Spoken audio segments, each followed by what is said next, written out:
사후생을 이야기하는 경우는 학자들이 정리한 바에 하면 이렇게 5가지입니다. 명상이라면 보통 불교 같은 경우라든지 또는 그 기독교 같은 종교에서 깊은 기도 속에서 어떤 그 천국을 봤다든지, 천국을 봤다는 사람은 유명한 사람으로서는 또 기독교도 많이 얘기 나오죠.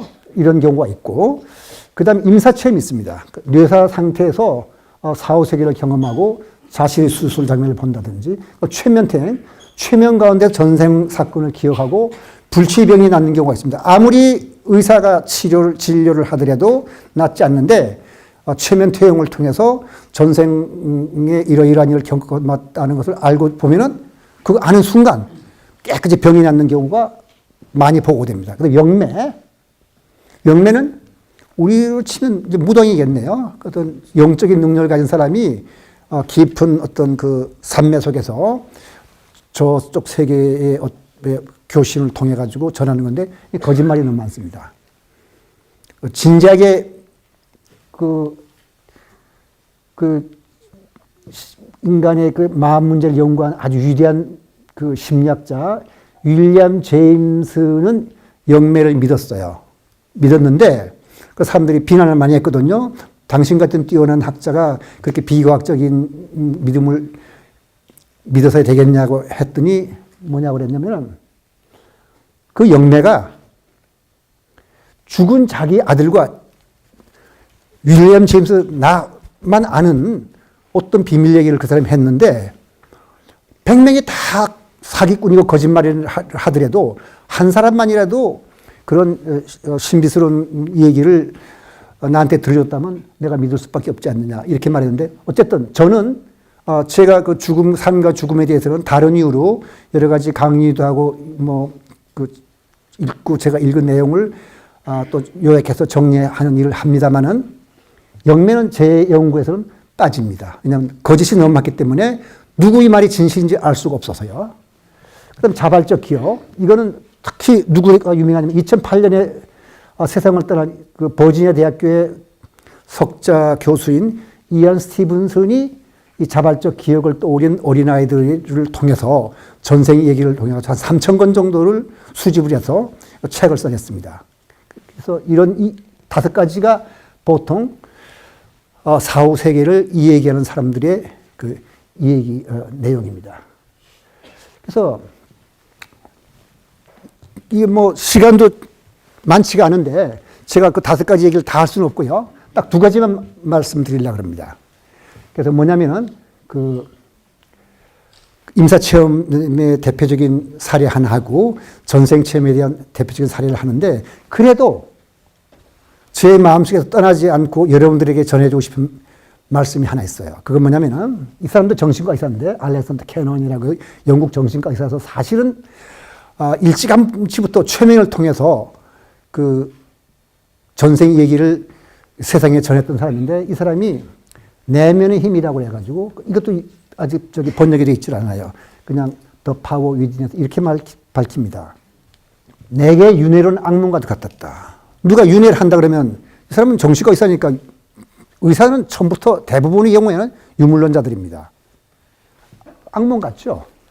이제 누가 윤회 얘기하면 나는 최면술에 의해서 혼수 상태로 빠진 피최면자들이 예를 들면 이 사람은 최면을 통해 갖고 이제 고치다가 대화를 통해서 정신적인 문제가 있는 사람을 고치다가 그게 안 될 경우는 최면을 통해 갖고 무의식 속에서 이 사람의 마음을 읽어보고 이제 병을 치료 도와주는데 자꾸 헛소리를 한다고 생각한 거예요. 전생 얘기를 하니까. 그러니까 헛소리를 하고 있다는 걸 증명함으로써 이러한 재생설을 반증해 보려고 그러니까 재생설이 틀렸다는 것을 내가 증명해 보려고 노력을 했다. 말도 안 된 얘기라면 내담자들과 다투게 됐다. 그러나 내담자들이 전생을 떠오르는 일이 끊이질 않았다. 그래서 지금까지 나는 1000번도 넘는 전생사를 조사해냈고 결국 전생 얘기를 하는 사람들은 그 전생의 체험을 통해서 병이 나으니까 결국 나는 윤회의 가능성을 인정할 수밖에 없었다. 이런 말을 파워, 또 위딘 파워에서, 파워 위딘에서 말합니다. 임사체험과 윤회는 서로 다른 개념이긴 하지만은 사후세계를 인정한다는 면에서는 굉장히 밀접한 관계가 있죠. 그죠? 근데 한 가지는 결정적인 차이가 있습니다. 뭐냐면은 의사들이나 뇌신경과학자들은 대부분 사후세계의 존재를 부정을 해요.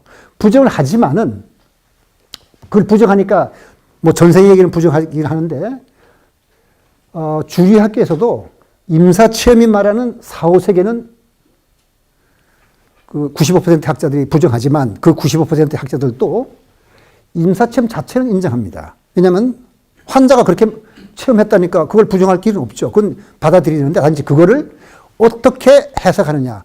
여기에 차이가 나는 거거든요. 그러니까 임사체험은 주관적인 체험이기 때문에 그 체험을 우리가 객관적으로 확인할 길은 없고 단지 환자가 그렇게 말하니까 그걸 받아들이는 건데 단지 95% 학자들은 그 사람이 경험했다 그러는 전생에 할머니 만났다면 만난 거고 그 다음에 또 뭐 아름다운 세계를 봤다면 본 거지, 봤는데 그것은 정말 그런 세계가 있어서 봤다고 생각하는 것이 5%고 나머지 95%는 당신이 체험한 것은 사실이긴 하지만 그것은 당신 머리가 만들어내는 꿈과 같은 하나의 환상이나 착각이다. 그렇게 생각하는 거죠.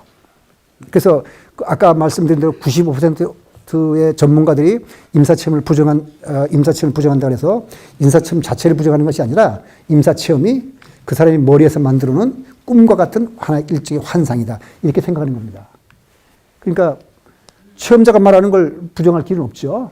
그래서 임사체험자들이 말하는 사후세계나 또 그 유체이탈을 긍정하는 연구자나 학자는 비록 소수지만 그 95%의 주류 학계에서도 이 사람들이 연구를 부정하는 건 아닙니다. 추신하고 있습니다. 그럼 무슨 일이 환자들한테 일어났다는데 도대체 그게 뭔가 하고 추신하고 있는데 그래서 세계 3대 의학전에 랜시시란가 그 다음에 여기 또 뉴잉글랜드 저널 오브 메디슨이라든지 또 저널 오브 더 아메리칸 메디컬 어소시에이션 이런 아주 굉장히 그 유명한 학술지에서도 이 사람들의 그 연구 내용은 전하고 있습니다. 그래서 말씀드린 대로 그 문제가 되는 것은 체험자의 체험이 뇌의 작용에 의한 환상이냐 아니면 정말 그런 세계가 있느냐 여기에서 이제 그 의견이 엇갈리는데 대개 아까 휘튼 교수의 그 주장에 의하면 대개 아마 반대하는 사람은 그 뇌의 착각이나 꿈과 같은 거라고 생각하는 사람들이 95% 정도고 실제로 사후세계가 있다고 생각하는 사람이 5% 정도입니다. 어쨌든 논쟁의 핵심은 두뇌 없이 의식 활동할 수 있느냐 없느냐 그 문제입니다. 그래서 주류학교의 견해가 옳은지 사후세계를 인정하는 학자들의 견해가 옳은지를 판단하는 것은 여간 큰 문제일 뿐만 아니라 또 어려운 일이기도 합니다. 왜냐하면 두 쪽 모두 전문가들이거든요. 죽음으로서 끝난다고 생각하는 것도 죽음에 대한 전문가고 죽음 뒤에도 삶은 계속 연장된다고 생각하는 것도 전문가입니다. 두 전문가가 완전히 상반된 주장을 할 때 어떻게 판단해야 되느냐. 이거는 우리 같은 보통 사람들이 다른 관점에서 논리나 철학이나 기타 다른 과학적인 근거에서 어느 쪽 말이 더 설득력이 있냐 하고 판단을 하는 수밖에 없습니다. 그래서 많은 사람들이 임사체험과 윤회를 말하지만 제가 오늘 강의에서는 그 펜 레이놀즈하고 이안 스티븐스의 연구를 살펴보고 과학계 의견을 여러분들한테 소개를 하려고 합니다. 이 펜 레이놀즈는 이게 대중가요 가수 겸 작곡가인데 35살 되는 1991년에 뇌수술을 받았는데 뇌동맥류로 고생했다고 합니다. 뇌동맥류는 뇌에 있는 이 피의 동맥 하나가 이렇게 부풀어 올라가지고 여기 그림은 제가 직접 이 사람의 의료 기록을 볼 수 없어서 그냥 인터넷에서 따왔지만은 실제로 제가 텔레비에서 본 거로는 이 사람의 뇌동맥류에 부풀어 온 것이 이만큼 사과만큼 컸어요. 꽤 크니까 다른 뇌 조직을 이렇게 이게 터져서 뇌졸중이 일어나거나 아니면 그렇게 하지 않더라도 다른 뇌 조직을 이렇게 억눌러서 이제 이 사람은 그 뇌가 크게 손상될 지경이 이랬기 때문에 이제 그 수술을 해야 되는데 너무 커서 통상적인 방법으로는 수술을 못해서 저체온 심정제라는 새로운 수술법으로 수술을 했다고 합니다.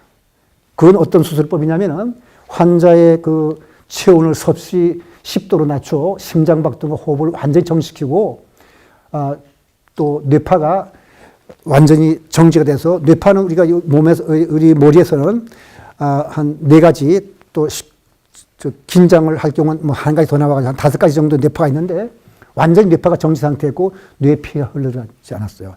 한마디로 임상적으로 죽은 상태였습니다. 그 다음에 그뿐만 아니라 팸 레이놀즈의 눈은 건조를 막기 위해 테이프를 봉해줬고 두 귀는 스피커가 달린 귀마개가 꼽혀 있어가지고 그 딸깍딸깍 소리를 내는데 그건 왜냐하면 이 수술할 때 그만 뇌가 활동하게 되면 그 수술이 안 되기 때문에 뇌가 정지했는지 아닌지를 체크하기 위해서 이런 어떤 귀마개를 하고 있었던 거예요. 그래서 근데 수술이 끝나자 분명히 임상적으로 죽었다고 이제 판단하고 수술했는데 끝나자마자 팸은 자기가 보고 들은 얘기를 모두 했습니다. 자기가 수술실에 떠 있는 것 같았고 수술하는 의료인을 다 알아보고 어떤 의사가 어떤 말을 했다는지 그것도 귓속말에 같이 조그맣게 말했다는데 그것까지 다 들었다고 그러고 그걸 넘어서서 또 자기가 의식이 평소보다 더 명료했고 시력도 밝았다고 합니다. 그 다음에 수술실의 정경과 장치, 수술한 모습, 의사들의 대화, 작은 외과형 톱을 여기 머리를 수술하니까 이 톱을 전기 칫솔 같다고 말하는데 나중에 그 의료 기록을 확인해 보고 또 담당의가 스페출라라고 하는 유명한 의사인데 나중에 BBC 방송국에 증언하기를 다 사실과 같았다고 합니다. 그리고 사후세계를 처음 했다 그런 거거든요. 그녀는 또 밝은 빛을 보았고 편안하고 즐거웠고 그 가운데 할머니와 외삼촌을 포함하여 죽은 친구들을 비롯해 알지 못하는 사람들을 보았다고 합니다. 그런데 너무 좋아서 돌아오고 싶지 않았는데 그 아이들이 두고 온 게 안 돼서 돌아오겠다고 했더니 삼촌이 떠밀어서 돌아왔다는 말을 의료기록에 남아 있습니다. 그래서 이 팸의 임사체험은 지금 제가 알기로는 제가 조사한 바로는 하겠네요. 바로는 세상에 수많은 임사체험의 기록이 있지만은 가장 상세한 의학적 기록이 남아 있고 가장 유명한 그 임사체험 사례에 해당한다고 말씀드리겠습니다. 그래서 이것을 사실 먼저 알린 사람은 누구냐면은 그 마이클 세이범이라는 또 딴 심장병 전문의인데 그 사람이 이제 그 팸 레이놀즈 의료 기록을 읽고서 세상에 이런 게 있다고 알렸는데 근데 그게 이제 그 임사 체험을 비판하는 자들과 오만 3사의 논쟁이 붙으니까 2002년에 그 집도의 스페셜러가 나와서 직접 인터뷰를 한 내용입니다. 이거는 BBC 방송국에서 자기는 찬성 쪽도 아니고 반대 쪽도 아니에요. 이 스페셜러 뭐라 그러냐면 생각을 하기 위해서는 의식이 있기 위해서는 뇌가 제대로 작동을 해야 된다. 뇌에 피가 흘러야 신경들이 작동할 수 있는 영양소를 공급받는데 팸 레이놀즈가 임상적으로 사망한 상태였다면 의심할 여지가 없다. 왜냐하면 자기가 담당의니까 모든 기록을 다 보니까 그리고 그런 걸 확인하고 수술했으니까. 근데 레이놀즈의 뇌전도 측정기 역시 어떤 활동도 이루어지지 않는 걸 나타났다. 그러니까 두뇌가 임상적으로 활동하지 않았던 거예요. 죽은 거예요. 그러니까 뇌 사망이죠. 그런데 팸이 떠올린 기억들은 놀랄 정도로 정확해서 이 사람이 여기에서 쓰지 않았습니다만은 나중에 그 확인하기 위해서 2번 이렇게 그 의료 기록을 갖고 조사해 봤더니 다 맞아요. 그래서 하는 말이 어쨌든 이까지는 뭐 객관적으로 자기 보고 들은 거니까 말했는데 나는 이런 일이 어떻게 발생할 수 있는지 설명할 방법을 모르겠다. 나는 그러니까 판단을 보류하겠다. 판단은 이럴 때는 판단이 여러분들이 하는 겁니다. 단 여기에 나온 여러 가지 자료들이 맞다면 근데 주류학교에서는 이걸 어떻게 생각하냐면은 임사체험을 사후세계 존재의 근거로 보는 것에 대해서 비판적인 견해를 가진 학자들은 임사체험은 레이놀츠가 냉동되기 전 뇌가 활동할 때 일어났다고 주장합니다. 뇌가 살아있었다는 거죠. 그래서 마취의, 네덜란드에 있는 마취 의사인데 제럴드 우얼리가 하는 말이 맞은, 이 사람은 마취 전문이니까 마취에 대해서 일어난 일을 잘 알고 있어요. 마취주 각성이라 그래서 마취는 했는데 그 중에 드물긴 하지만은 의식이 있는 경우가 있다. 그러니까 임사체험을 팬 레이놀츠 한 말은 물론 다 그건 받아들여야죠. 받아야지만 그것은 뇌가 의식이 있었기 때문에, 다시 활동하게 했었기 때문에 경험한 거다. 이렇게 주장하는 겁니다. 그리고 이 사람들을 또 동조해가지고 영국의 심리학자 프렌치도 마취의 분석에 동의해서 제럴드 우얼리가 작은 외과형 톱에 대해서는 말하지 않았거든요.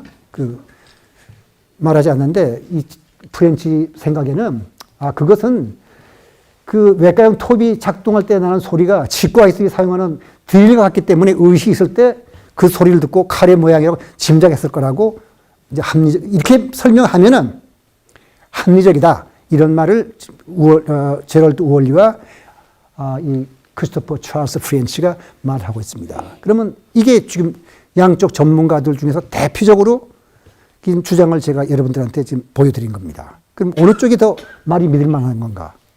그건 여러분이 판단해야죠. 근데 임사체험 옹호론자들 이렇게 반영합니다. 마취중 각성이 있긴 하지만 그건 1000명당 1명이나 2명, 많아야 기껏해 3명 정도 일어나는 거고, 또 마취중 각성은 자기들도 의사니까 우리가 조사한 바보다는 팬 레이놀츠 임사체험과는 전혀 다르고 마취중의 각성을 경험한 사람들은 그 체험이 대단히 불쾌할 뿐만 아니라 끔찍하도록 고통스럽게 기억한다. 근데 팬 레이놀츠는 굉장히 편하고 수술세 이런 걸 봤기 때문에 전신 마취중에 일어난 임사체험에 대해서는 완전한 의식이 육체적인 뭔가 떨어져서 존재했다는 것 말고는 달리 설명할 길이 없다. 이것이 그 옹호자들의 반론입니다. 그럼 여기에 대해서 우리가 종합적인 판단을 해야겠죠. 자, 수술 현장에서 모든 걸 보았고 의료 기록을 볼 수 있는 집도의 스페셜의 말과 현장에 가본 적도 없이 두뇌 없이는 의식이 활동할 수 없다는 믿음하에 폐의 임사체험을 설명하려고 하는 마취 우얼리와 심리학적 프란치 말 중에는 어느 쪽이 더 합리적인 판단인가를 우리가 생각해 봐야죠. 그죠?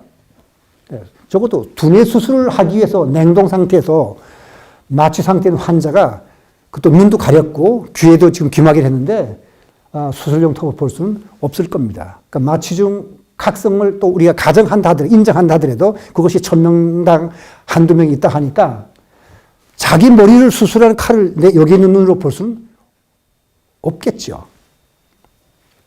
그러면 그런 상태임에도 불구하고 심리학자 프렌치가 말하기를 레이놀츠가 칼이 작동한 소리를 듣고 그것이 치과용 드릴이 소리와 비슷하기 때문에 칼의 모양을 짐작할 수 있을 거야 추측했는데 그거는 우리가 과학을 하지 않은 사람이라 하더라도 생각을 웬만큼 할 줄 안다면 이쪽이 조금 더 억지스럽다. 이렇게 우리가 판단할 수 있죠.